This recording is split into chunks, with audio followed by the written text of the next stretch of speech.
परमेश्वर भला है और उसकी करुणा सदा की है। आमेन।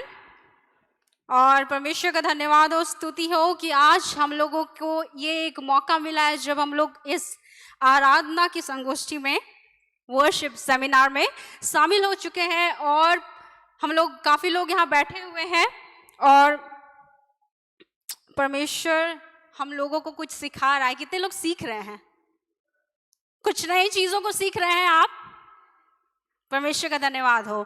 और आज हम सभी यहाँ इकट्ठे हुए हैं और क्योंकि हम लोग जानते हैं परमेश्वर आज हमसे बात करने वाला है। आमेन। और आज का जो मेरा टॉपिक है, आप यहाँ देख रहे होंगे दोनों तरफ लगा हुआ है, मंच पर हमारा आचरण या प्रस्तुति। तो आप जब इस मंच पर आते हैं, आप जब इस स्टेज पर आते हैं, तो आपका आचरण, व्यवहार, आप किस तरह से देख रहे हैं, किस तरह से क्या कर रहे हैं स्टेज पे, वो बहुत मायने रखता है। और इससे पहले कि मैं इस टॉपिक पर जाऊं, मैंने अपने ये जो पूरा संदेश है इसको मैंने 2 भागों में बांटा है। पहला आपके आत्मिक चीज, दूसरा आपका प्रायोगिक मतलब प्रैक्टिकल चीज जो है। तो पहला जो है वो स्पिरिचुअल चीज, इसलिए मैंने किया है ये काम। Next slide please.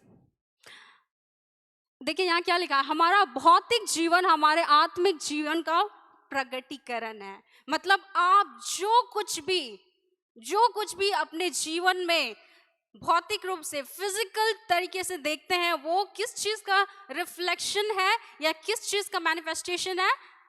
जो आपके आत्मिक जीवन में होता है। कितने लोगों को अय्यूब का कहानी पता है?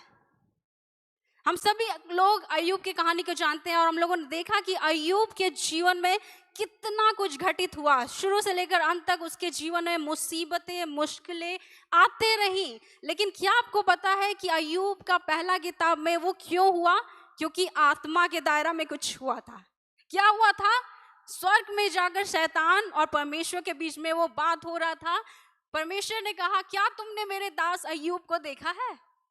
और तब शैतान ने बोला कि वो तो आपने एक बेड़ा उसकी चारों ओर लगा के रखा है, इसलिए ऐसा है, आप उसको हटा के देखें। तो ये डील हुआ परमेश्वर और शैतान के बीच में। तो ये कहाँ पे हुआ?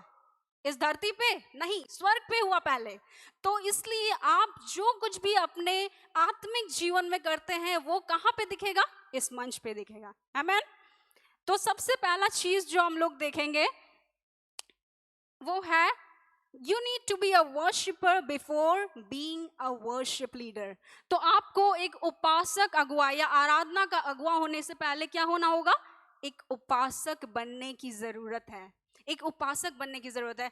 दाऊद के बारे में हम लोग सब कुछ जानते हैं। हम लोगों ने शुरू से लेकर अभी तक जितने भी ऑलमोस्ट जितने भी हम लोगों ने सुने, उसमें हम लोगों ने दाऊद का नाम सुना। क्या आप जानते हैं ये दाऊद अपने निजी जीवन में परमेश्वर की आराधना करता था। जब वो अपने पिता के भेड़ों को चरा रहा था, तब वो क्या करते थे? और इसलिए हम लोग इतने सारे भजन संहिता को देखते हैं, क्योंकि वो सारे भजन संहिता जो है वो कहाँ लिखा उन्होंने? जब वो अकेले थे, परमेश्वर के साथ अकेले थे। तो ये बहुत जरूरी है कि आपका आत्मिक जीवन परमेश्वर के साथ जुड़ा होना चाहिए। और जब आप दाऊद के तरह परमेश्वर को एकांत में, अकेले में, अपने निजी जीवन में आराधना करेंगे, तो आप इस मंच पर भी आके परमेश्वर की आराधना कर पाएंगे। Please okay. दूसरा जो हम लोग देखते हैं वो क्या है कि वेदी पर आने से पहले प्रार्थना करें। आज काफी बार हम लोग सोचते हैं वेदी जो है वो पुराने नियम में था। आज जो हम लोग यहाँ खड़े हैं, ये जगह जो है वो परमेश्वर का वेदी है, वो पवित्र जगह है। तो इसलिए जब आप यहाँ पहले आते हैं, उससे पहले प्रार्थना करें। क्यों? प्रार्थना इसलिए भी जरूरी है क्योंकि हम जो एक विश्वासी हैं, आप एक बात बताएं मुझे कि एक बहुत ही बड़ा संगीतकार जो बॉलीवुड से है, वो आकर अगर परमेश्वर का गीत हमारे यहाँ बीच में गाएगा, क्या वही उपस्थिति परमेश्वर की होगी जो एक विश्वासी यहाँ गाएगा? होगी?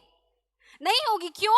क्योंकि उसके जीवन में वो अभिषेक नहीं होगा जो हमारे जीवन में है। आमेन। और वो अभिषेक जो हम लोग अक्सर बोलते हैं हमारे जीवन में होता है, एक विश्वासी के जीवन में होता है, जो प्रभु यीशु के द्वारा हमें दिया गया है, वो अभिषेक होता क्या है आखिर? वो अभिषेक देखिए यहाँ के लिए क्या लिखा है, अभिषेक एक विश्वासी के जीवन में पवित्र आत्मा की वास करने वाली उपस्थिति है। तो हमारे जीवन में पवित्र आत्मा का हमारे साथ रहना, हमारे ऊपर रहना, हमारे हर काम को अगुवाई करना, वो क्या है? एनॉइंटिंग है। उसी को हम लोग अभिषेक बोलते हैं कि हम लोग पवित्र आत्मा के द्वारा चलाए जाते हैं। मैन, तो इसलिए ये बहुत जरूरी है कि जब हम लोग यहाँ पे आते हैं, इस मंच पे आते हैं, उससे पहले आप प्रार्थना कीजिए। आप 5 मिनट के लिए ही सही, लेकिन बिना प्रार्थना किए यहाँ पर मत चढ़िए। आमेन। और तो अगर वो प्रार्थना का जीवन आपके जीवन में नहीं होगा तो वो चीज का कमी और उस चीज का खामी यहाँ पे दिखेगा। जब आप यहाँ से गीतों को गाने आइएगा, आप ना तो परमेश्वर के साथ जुड़ पाइएगा और ना ही अपने उस ऑडियंस के साथ, या फिर जिसको हम लोग कॉन्ग्रेगेशन यहाँ बोलते हैं, उनके साथ नहीं जुड़ पाइएगा। और तीसरा जो बात है वो है परमेश्वर के साथ मुलाकात करें। पास्टर सैमुअल ने मुझे नहीं पता था आज, ऐसे तो अक्सर पास्टर सैमुअल का मैसेज मुझे पता रहता था, लेकिन आज का मैसेज मुझे नहीं पता था, और ये चीज़ मैंने पहले से अपना प्रेजेंटेशन में डाल के रखा था। Have an encounter with God, परमेश्वर के साथ आपका मुलाकात। अब ये मुलाकात ऐसा मुलाकात नहीं है जो आप अपने दोस्तों के साथ करते हैं, वो मुलाकात जो अचानक होता है। इनकाउंटर का असली मतलब होता है वो अचानक, आकस्मिक भेंट होता है। तो ऐसा इनकाउंटर जो अचानक से होता है, क्योंकि आप परमेश्वर के पास जाइएगा, आपको खुद नहीं पता है कब परमेश्वर आपको छू देगा, है ना। तो वो मुझे लगता है काफ़ी बार कि परमेश्वर सरप्राइजेस देने में बहुत माहिर है, मास्टर है उसके। आप अचानक से परमेश्वर के साथ उस मुलाकात को कीजिएगा, और वो कहाँ होगा? वो तब होगा, और ये जो आकस्मिक मुलाकात है वो आपको बनाए रखेगा परमेश्वर के। आप एक बार, अगर आप सबों को याद होगा, आप पहली बार जब यहाँ आए होंगे, आज वही कारण है क्यों आप बार बार यहाँ आते हैं, है कि नहीं? आज अगर आप पहली बार जब आए थे, आप हम में से सब ने परमेश्वर की उपस्थिति को अपने जीवन में महसूस किया है ना। और अगर हम लोगों ने एक बार किया है तो वो एक बार क्या आपको बनाए रख सकता है? नहीं, वो भेंट हमेशा हर दिन करना है। जैसे आप हमेशा अपने, जिससे आप प्यार करते हैं, आप उनसे मिलना चाहते हैं, तो वैसे ही परमेश्वर से आपको भेंट करने की जरूरत है। और इसलिए हम लोग, दाऊद ने भजन संहिता 98 का 1 में कहा, यहोवा के लिए एक नया गीत गाओ। आमेन। यहोवा के लिए एक नया गीत गाओ, क्योंकि उसने आश्चर्य कर्म किए हैं। कितने के जीवन में परमेश्वर ने आश्चर्य कर्म किया है? मुझे यकीन है हम सबों के जीवन में परमेश्वर ने कुछ ना कुछ किया है। अगर आपको लगता है आश्चर्य कर्म सिर्फ कोई सिचुएशन से बाहर ही निकालना है, तो मैं एक आश्चर्य कर्म बता रही हूँ जो परमेश्वर ने सबों के जीवन में, जो यहाँ आज बैठे हैं, किया है। उसने आपको उस अंधकार से ज्योति में लाया है। आमीन। आज हम लोग अगर यहाँ हैं तो सिर्फ परमेश्वर के बदौलत, और वो सबसे बड़ा आश्चर्य कर्म है परमेश्वर का। तो आप कभी भी ना भूले कि परमेश्वर ने आपके जीवन में क्या आश्चर्य कर्म किया है, और ये होता क्या है, आपको क्यों जरूरत है इस एनकाउंटर की या फिर इस मुलाकात की। वो आपको जीवन में नए सामग्री को देता है। जैसे बिशप ने आज हमारे बताया कि जब हम लोग गीतों को गाते हैं, इसीलिए परमेश्वर का वचन यहाँ कहता है यहोवा के लिए नया गीत गाओ। नया गीत का मतलब क्या है? आप यूट्यूब में एक नया गीत ढूंढ लिया और उसको गाएंगे। वो यहाँ नया गीत के बारे में नहीं बोल रहा है। किसके बारे में बोल रहा है? नए अनुभव के बारे में बोल रहा है। जब वो अनुभव आपके जीवन में होगा तो आप परमेश्वर के लिए अपने आप गीतों को गाना शुरू करेंगे। जैसे बिशप ने बताया कि मूसा ने सबसे पहला अपना गीत कब गाया? निर्गमन 15 में, जब वो लाल समुद्र से बाहर निकलकर आया, और उस वक्त उसने सबसे पहला गीत अपना गाया।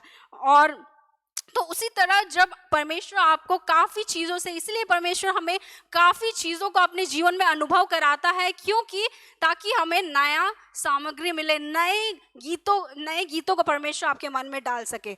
और इसलिए जब आप अपने जीवन को पीछे मुड़कर देखते हैं, काफ़ी बार मैंने सुना है कि परमेश्वर स्वर्ग से गीतों को देता है। कैसे देता है पता है? हम लोग काफ़ी बार ऐसे समय में बैठे हुए रहते हैं, हम लोग जब अकेले में खासकर बैठे हुए रहते हैं या फिर गीत बज रहा होता है, तो उस वक्त क्या होता है? परमेश्वर हमें स्वर्ग से कुछ ध्वनि देता है, कुछ मेलोडीज देता है, और उस धुन के अनुसार आप नए नए गीतों को डालना शुरू करते हैं। और वो काम करने में आपको कौन सहायता करता है?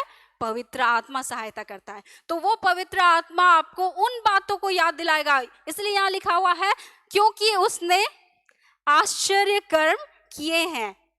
वो पास्ट टेंस में हो चुका है। तो वो सारे आश्चर्य कर्म जो है पवित्र आत्मा आपको याद दिलाएगा, ताकि आप उन चीजों को लिख सके। और काफी बार मैंने भी परमेश्वर की दया से कुछ गीतों को लिखा है, और काफी गीत हम यहाँ गाते भी हैं।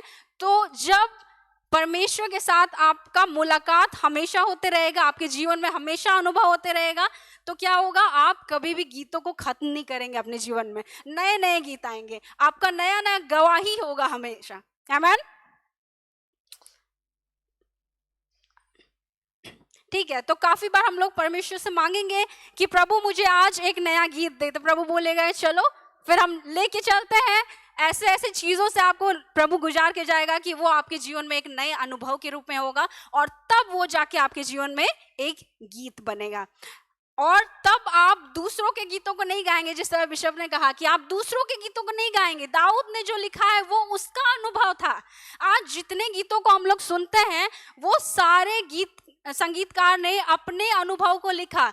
तो जब आपके जीवन में आप परमेश्वर से मुलाकात करेंगे, हर दिन मुलाकात करेंगे, परमेश्वर नई गवाहियों को देगा, और वो आपके जीवन में एक गीत बनकर आएगा। और जब वो गीत आएगा आपके जीवन में, तो आप अपने अनुभव के द्वारा गीतों को गा पाएंगे। मैं चाहती हूँ कि आप सभी कोई बोले कि अपने खुद के गीत गाएं, अपने खुद के गीत को गाएं। अपने बगल वाले से बोले कि अपने खुद के गीत को ढूंढे। आमीन। ठीक है, अब हम लोग जाएंगे प्रैक्टिकल थिंग्स की ओर, जो हमारा प्रायोगिक चीज है उसके बारे में देखेंगे। सबसे पहला जो है यहाँ पर,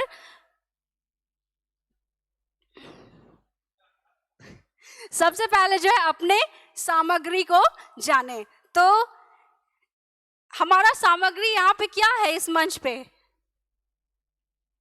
क्या है हमारा सामग्री इस मंच पर?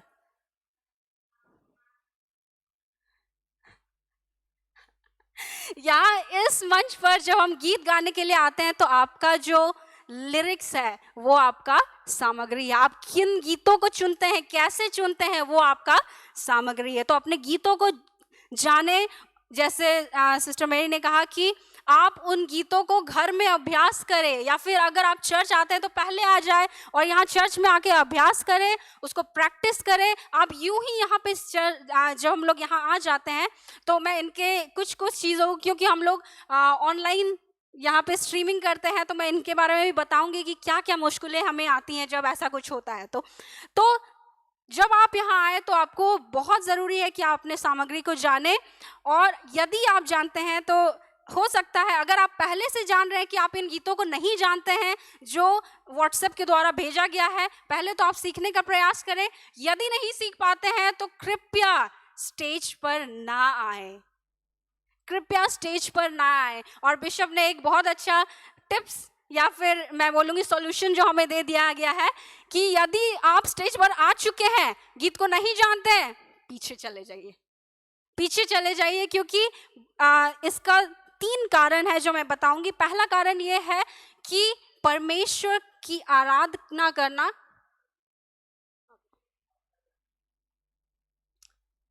तो सबसे पहला जो मैंने कहा, एक बार मैं संताली में रिपीट कर देती हूँ।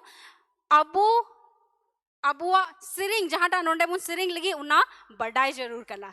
अपने गीतों को जाने कि आप कौन सा गीत गाने जा रहे हैं, या फिर अगर आप एक अगुए हैं तो आपको तो जानना जरूरी है। और यदि आप एक मेंबर हैं या फिर उस क्वायर के एक टीम में से एक हैं, तो आपको वो गीत जानना भी जरूरी है। क्योंकि 3 रीजन जो मैंने बताया, 3 कारण। पहला कारण ये है कि आप जब यहाँ पे आते हैं तो परमेश्वर की आराधना करना एक गंभीर बात है। काफी बार हम लोग बस ऐसे ही आ जाते हैं उठ के, लेकिन जब आप यहाँ पर आपका जीवन परमेश्वर के साथ जुड़ा हुआ नहीं रहेगा, तो जैसे मैंने कहा सबसे पहला कि आप जब यहाँ आएंगे वो प्रदर्शित होगा, वो दिखने लगेगा। दूसरा कि ये जो लोग हैं वो आप जब यहाँ खड़े होके गा रहे होते हैं ना, तो उनकी नजर आपके ऊपर होती है, आप उस वक्त उनके सामने रहते हैं। तो इसीलिए हमें क्या बोला जाता है, वर्शिप लीडर इसलिए बोला जाता है, हम लोगों को आराधना के अगुवे या उपासक अगुआ इसलिए बोला जाता है क्योंकि हम लोग लोगों की अगुवाई करते हैं। किस चीज में? परमेश्वर की उपस्थिति में। तो दूसरा काम है, दूसरा कारण यह है कि लोग आपको फॉलो करते हैं, जैसा आप करेंगे वो वैसा ही करेंगे। अभी तुरंत सिस्टर मैरी ने कहा, शुरू में जो कुछ टिप्स दिया था उसमें आप लोगों ने सुना कि यदि आप यहाँ से झूम झूम कर गा रहे हैं, आपने कभी देखा है कि जब यहाँ पे कोयर शांति से खड़े होके गाते हैं वहां लोग भी कुछ नहीं करते हैं, लेकिन जब आप यहाँ मंच पर आके तालियों को बजाते हैं, परमेश्वर के लिए झूमते हैं, काफी बार हमें बोलना पड़ता है झूमिए झूमिए, लेकिन जब आप खुद यहाँ से झूमने लगेंगे तो देखिएगा लोग खुद से झूमना शुरू कर देते हैं। और इसीलिए जरूरी है कि आप शुरू में कुछ ऐसे गीतों, ये मेरा अनुभव है जिसके बारे में बता रही हूँ, जब मैं यहाँ नहीं थी वहां पे थी, तो मैंने ये अनुभव किया था कि जब यहाँ से लोग शुरू में उस स्तुति के गीतों को गाते हैं ताली बजा बजा कर और हमें नचाते हैं, तो क्या होता है ना, आप अपने शरीर से परमेश्वर की आराधना करने लगते हैं, क्योंकि आप तब तक में खुशी और आनंद से भर जाते हैं कि जब आप वर्शिप आराधना में ले जाए जाते हैं तब आप पूरी तरह से समर्पित हो पाते हैं, क्योंकि आपका ये जो शरीर है उस वक्त जा चुका होता है, परमेश्वर के लिए बलिदान हो चुका होता है। आमेन। और तो ये बहुत जरूरी है, क्योंकि गहराई जो है वो गहराई को क्या करता है, पुकारता है। गहराई जो है वो गहराई को पुकारता है। और अब जब यहाँ से खड़े होकर परमेश्वर को पुकारेंगे तो वो लोग जो वहां परमेश्वर को ढूंढ रहे होंगे वो आत्मा में आपसे जुड़ेंगे और वो भी परमेश्वर को पाएंगे। आमेन। ठीक है।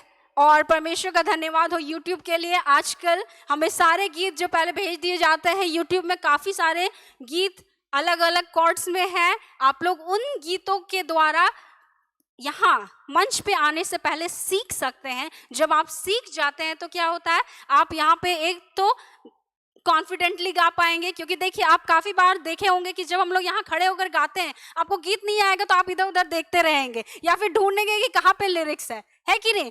तो ये बहुत जरूरी है कि आप अपने गीतों को जाने, क्योंकि आप जब गीत जानेंगे तो आपका वो डिस्ट्रैक्शन भी नहीं रहेगा, आप इधर उधर नहीं देखेंगे, आप सीधे परमेश्वर की आराधना कर पाएंगे। और तीसरा जो है बहुत जरूरी है अभी के समय में, क्योंकि हम लोग का सारा चीज यहाँ से लाइव स्ट्रीमिंग होता है, हजारों लोग देख रहे होते हैं, तो इसलिए ये बहुत जरूरी है। किसके कारण? कि लाइव स्ट्रीमिंग के कारण, क्योंकि पूरे दुनिया में लोग आपको देख रहे हैं कि यहाँ आप इस मंच पर क्या कर रहे हैं, क्योंकि वो आपकी गंभीरता को दिखाता है कि आप परमेश्वर के लिए कितने गंभीर हैं, परमेश्वर के लिए कितने खोजी हैं। और अगर आप परमेश्वर के लिए गंभीर हैं तो आप सबसे पहला काम जो करेंगे यहाँ पर वो सीख कर, सबसे पहले आप गीतों को सीख कर आएंगे। दूसरा जो चीज है वो है, ये है हमारे फिजिकल अपीयरेंस के बारे में। ठीक है। तो अक्सर मुझे कभी कभी लगता है कि मैं बस ऐसे ही चर्च में आ जाऊंगी, स्पेशली उन दिनों में जब मुझे लगता है कि आज मुझे स्टेज पे कोई काम नहीं है और अचानक से वहाँ से बिशप या कोई बुला लेते हैं और तब मुझे स्टेज पे आ जाना पड़ता है। तो आपको नहीं पता है कि अचानक से कौन आपको यहाँ बुला लेगा। तो यदि आप सही रीति से नहीं आते हैं तो क्या होगा, वो चीज़ ऐसे ही बाहर जाएगा। तो माफ कीजिएगा ये बोलने के लिए कि आपको अपने जीवन में एक बिंदु पर आना होगा जहां आपको हर दिन नहाना होगा। आमेन। तो आप जब ये अपने जीवन का, ये इसलिए भी जरूरी है, इसलिए नहीं कि आप चर्च में यहाँ लोगों को दिखाने आ रहे हैं कि आप हर दिन नहाते हैं, नहीं, ये आपको जानना है कि ये जो शरीर है वो क्या है, परमेश्वर का वो पवित्र मंदिर है जिसको आपको साफ रखना है, सिर्फ अंदर से ही नहीं लेकिन बाहर से भी। क्योंकि आप जब जो आप दिखाते हैं लोगों को बाहर से, वो भी जरूरी है, आपका फिजिकल अपीयरेंस भी जरूरी है। उसके अलावा आप जो कपड़े पहनते हैं, जैसे सिस्टर ने कहा कि काफ़ी बार मुझे ये सच में लेडीज़ क्वायर का बहुत अच्छा लगता है कि उनके पास एक यूनिफॉर्म ड्रेस रहता है हमेशा, है ना, हमेशा ये पता रहता है कि क्या कपड़ा पहनना है। और तो ये यूथ क्वायर भी कर सकते हैं, पर ये कोई ज़रूरी नहीं है, क्योंकि मुझे एक बार याद है कि ऐसा ही कुछ घटना हुआ था, लेकिन मैं उसमें नहीं जाना चाहूँगी। आप किसी पे दबाव नहीं दे कि आपको यही कपड़ा पहन के आना है, नहीं तो आप क्वायर में शामिल नहीं हो सकते हैं, नहीं। लेकिन जहां तक हो सके एक जैसा कपड़ा पहनिए। और इसके लिए बिशप ने एक बहुत अच्छा उपाय भी दिया है। हम लोग ऊपर से एक कवर डाल लेते हैं ना, जो सेम तरह का होता है। तो अगर आप कोई भी कपड़ा पहने हैं, वो भी एक यूनिफॉर्मिटी को दिखाता है कि आप एक जैसा दिखते हैं। उसके कारण से आप ऊपर से एक ब्लेजर डाल लेते हैं जो यहाँ है हम लोग के पास, तो एक जैसे दिखते हैं, तो वो प्रदर्शन करने में बहुत अच्छा दिखता है। तो वो दिखाता है कि हमारा कलीसिया का जो कोयर है, हमारे कलीसिया के जो लोग हैं, वो कितने गंभीर हैं परमेश्वर के लिए। आमीन। उसके बाद हम लोग जाएंगे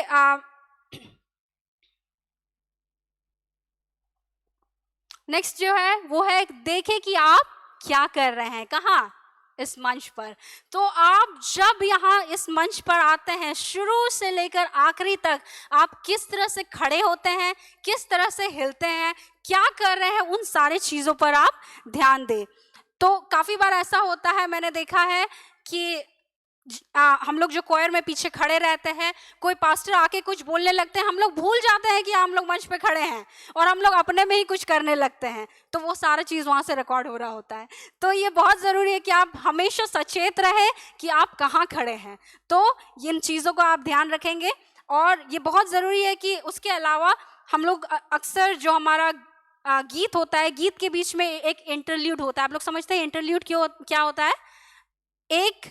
एक स्टैंजा से दूसरे स्टैंजा, एक वर्स से दूसरे वर्स जाने में बीच में एक म्यूजिक होता है ना। तो वो जो टाइम होता है उसमें आप लोगों को इंगेज करें थोड़ा। किस तरह से करेंगे? आप तालियों को बजा सकते हैं ताकि वो लोग आपको देखकर ताली को बजाएंगे। काफी बार ऐसा होता है जब वो चल रहा है, हम बस खड़े हैं, तो वो लोग भी बस खड़े रह जाएंगे। तो इसीलिए मैं बोल रही हूँ कि हम लोग यहाँ आराधना के अगुए हैं। अगुए का मतलब क्या होता है? हम लोग उनको अगुवाई कर रहे हैं। कैसे अगुवाई कर रहे हैं? जो आप करेंगे वैसा ही देख के वो करेंगे। आमीन। उसके बाद जो हमारा पॉइंट है वो क्या है कि अपने आंखें खुली रखें। ये बहुत जरूरी है। ये मैं अपने मल्टीमीडिया की टीम को भी अक्सर बोलती हूँ। वो लोग कभी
तो काफी बार ऐसा होता है कि वो गीत यहाँ नहीं आया हुआ रहता है या फिर गीत टाइप किया हुआ नहीं रहता है, लेकिन इस पे भी मैं जाऊंगी।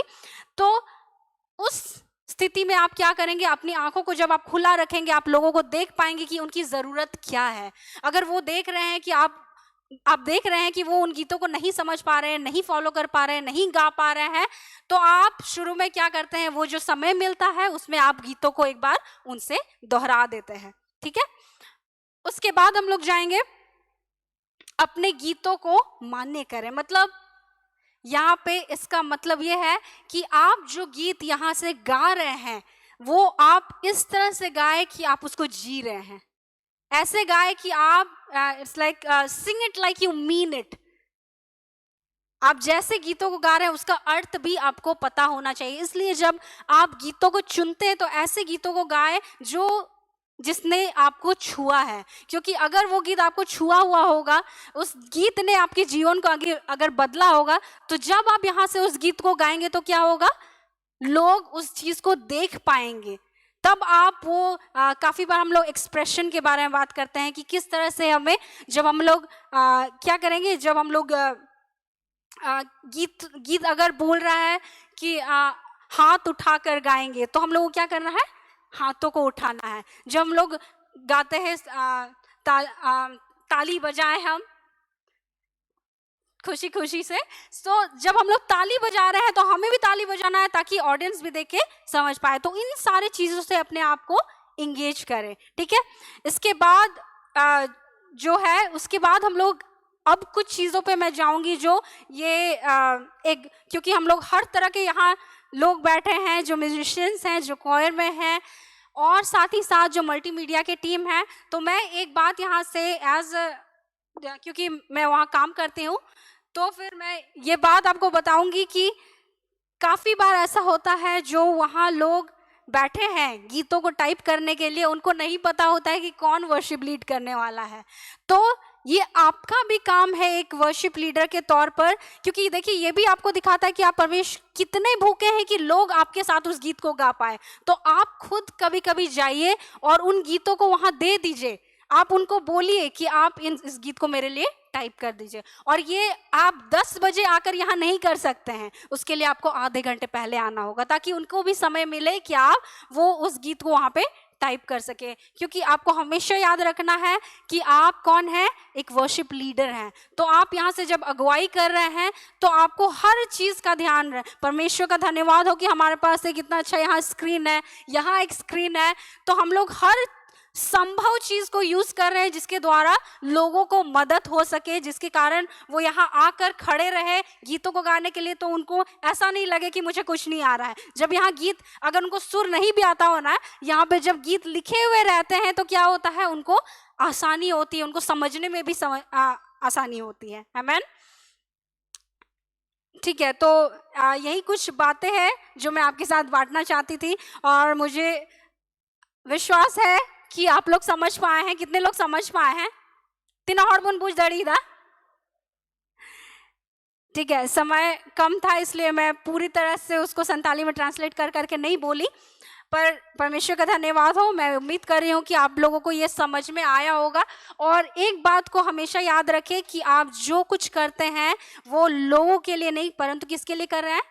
परमेश्वर के लिए। जब आप परमेश्वर को अपने जीवन का पहला स्थान देंगे तो हर चीज व्यवस्थित हो जाएंगी। हर चीज एक के बाद आपके जीवन में आप उसकी गंभीरता को और उसके महत्व को समझना शुरू कीजिएगा। ठीक है, परमेश्वर का धन्यवाद हो। Thank you.